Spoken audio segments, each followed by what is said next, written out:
Il était une fois un roi qui se perdit dans la forêt et dut épouser la fille d'une sorcière. Ah, le grand secret du roi. Enfin, il est à moi.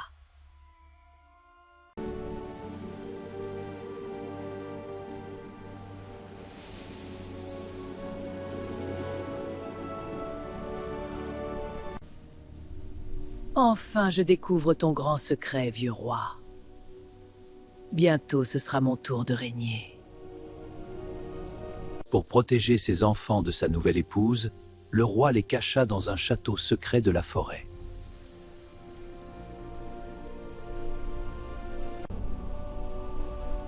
Enfin, je découvre ton grand secret, vieux roi. Tu ne pourras plus te cacher. Bientôt, tout le royaume saura.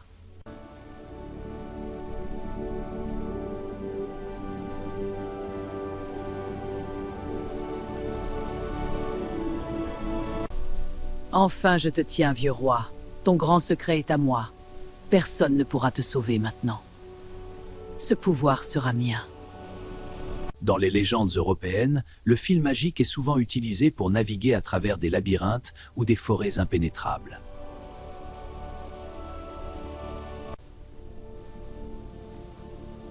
Ainsi, il me cache ses enfants. Je vais m'en occuper.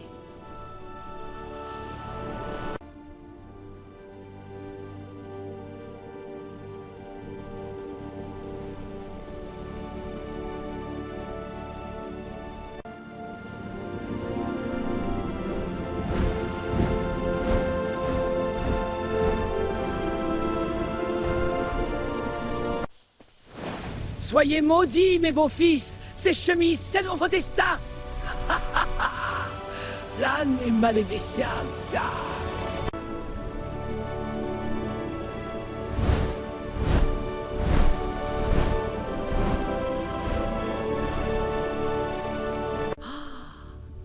Transformez-vous en oiseau sauvage et envolez-vous pour toujours! Dès que les chemises touchèrent leurs épaules, ils furent changés en de magnifiques cygnes blancs.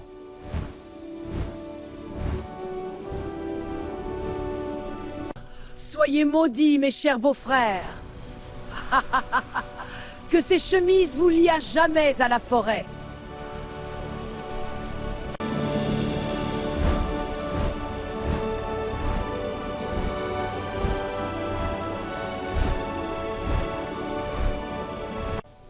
Je vous maudis, mes beaux-fils! Que ces chemises vous lient à La jamais! métamorphose en cygne était le sens de la mythologie indo-européenne.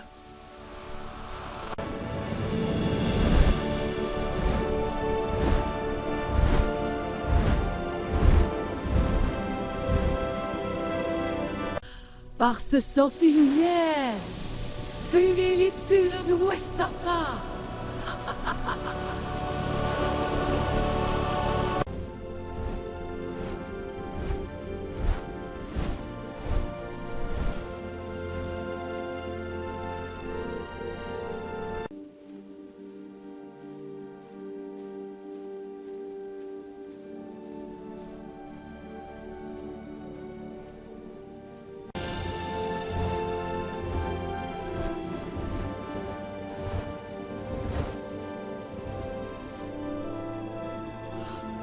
La jeune princesse, qui avait échappé au sortilège, décida de chercher ses frères jusqu'au bout du monde.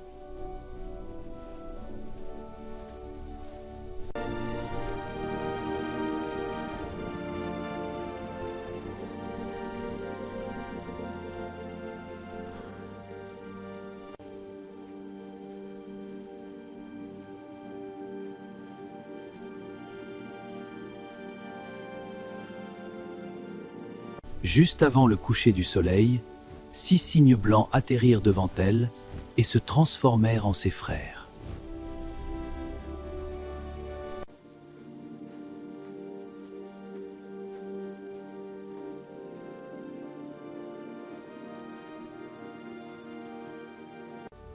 Dans ces contes, les personnes maudites retrouvent souvent leur forme humaine pendant une très courte période, généralement à la tombée de la nuit.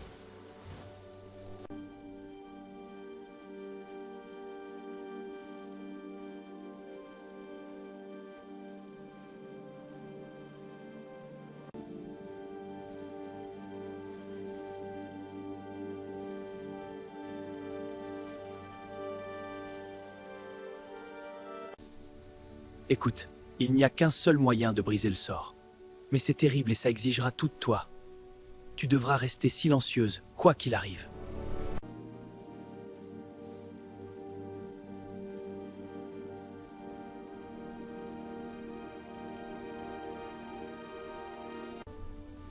Tu dois coudre 6 chemises d'Aster, et pendant 6 ans, tu ne dois ni parler ni rire.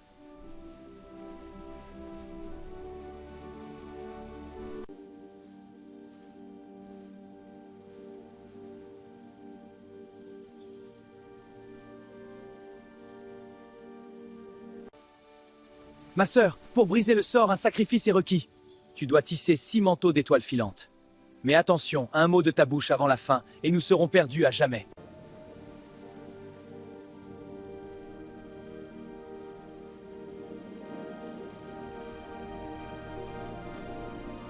Les astères ou étoiles de la Terre étaient considérées comme des fleurs aux puissantes propriétés magiques protectrices. Ma sœur, pour briser ce sort, l'un de nous doit affronter les ténèbres éternelles.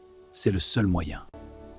Sans dire un mot, la jeune fille commença sa longue et douloureuse tâche.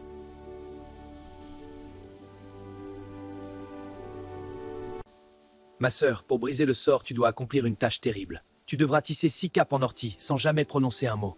C'est l'unique moyen. Si tu parles, nous resterons signes à jamais. Par les étoiles? Une fille dans les branches millénaires? Es-tu une apparition ou une âme perdue? Parle, je t'en prie!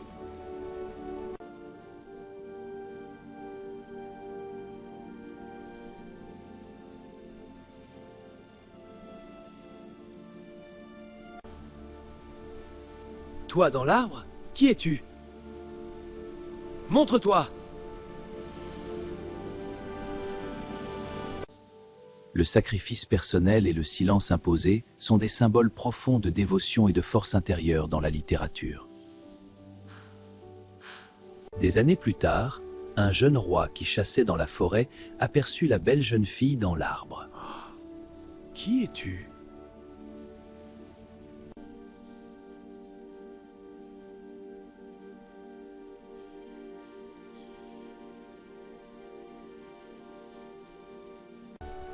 Par les étoiles?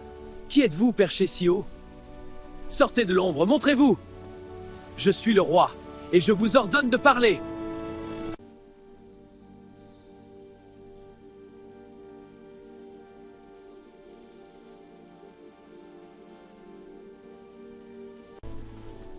Descends, bel enfant, viens avec moi dans mon château.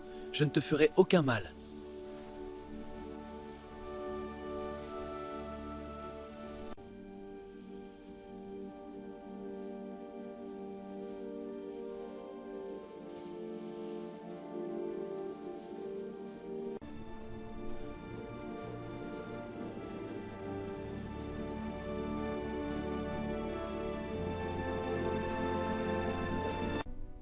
Tu n'es pas digne d'être reine. Tu n'es qu'une paysanne. Vous vous trompez. J'aime le roi de tout mon cœur. Tu n'as pas ta place ici. Je me battrai pour lui.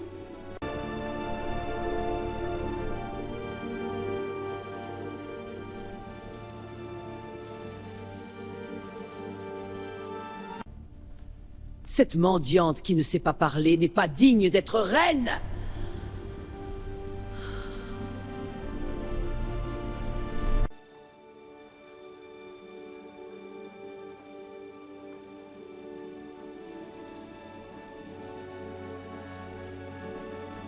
Toi, une paysanne, devenir reine?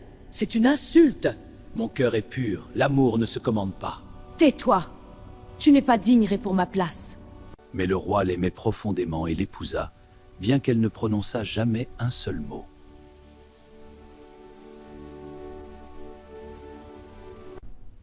Je ne vous laisserai pas me briser. Regarde-toi, pathétique. Tu n'es pas digne d'être reine. Mon cœur est pur et cela suffit.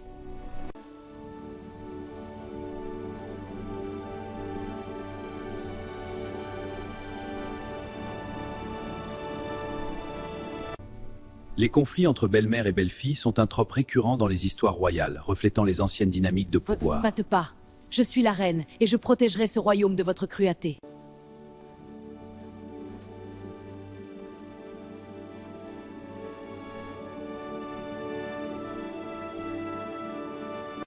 Toi, reine? Une paysanne déguisée. Mon fils mérite une vraie princesse, pas cette souillon. Regarde-la pieds nus et en haillons. Quelle honte! Elle ne sera jamais l'une des nôtres.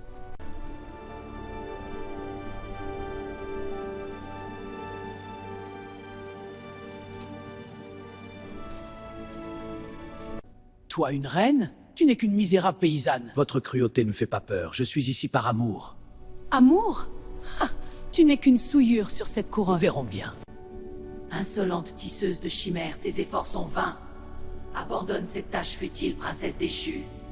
Tes fleurs ne te sauveront pas du destin qui t'attend.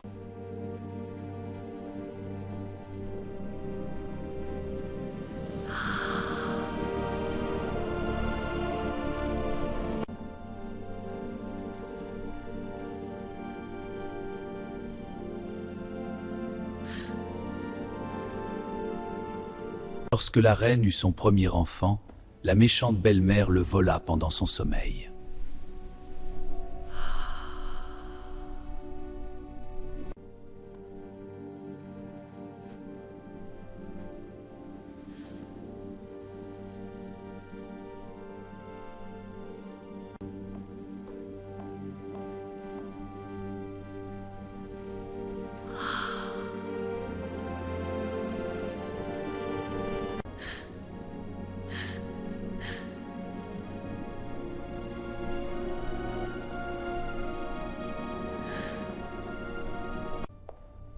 L'accusation de crimes terribles contre les enfants était la méthode classique pour détruire la réputation d'une reine innocente.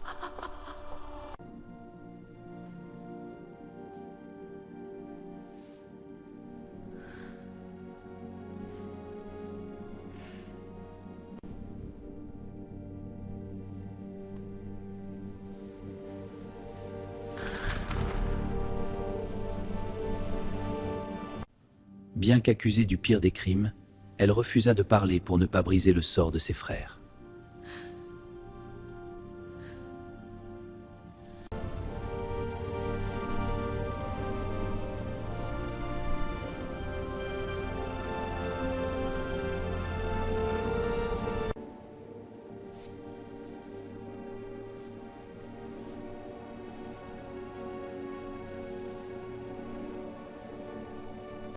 Au troisième enfant disparu, le roi, le cœur brisé, dut la livrer à la justice du royaume.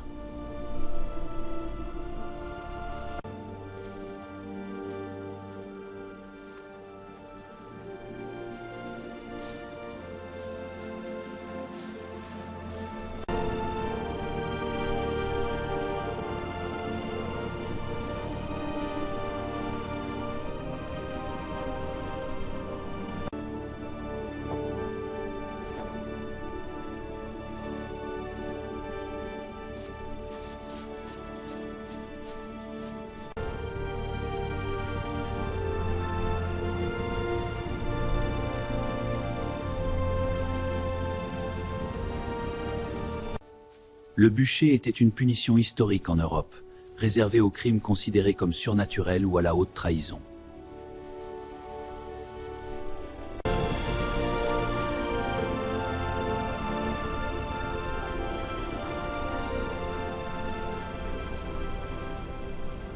Alors qu'on allait allumer le feu, les 6 années s'écoulèrent exactement à cet instant.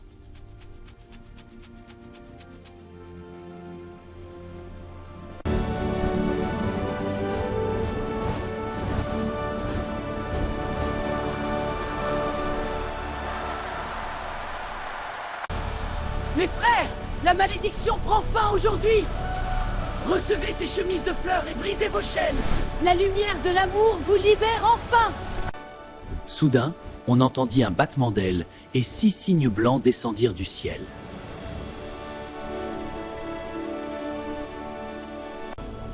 Mes frères, la malédiction prend fin maintenant. Par cet acte d'amour, soyez libres. La lumière vous libérez.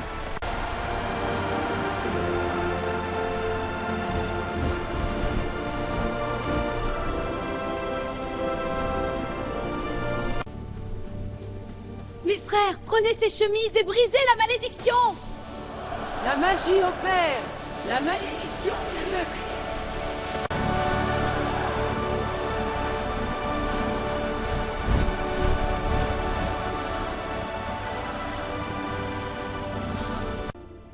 Dès que les chemises touchèrent les cygnes, ils se transformèrent en ses 6 frères.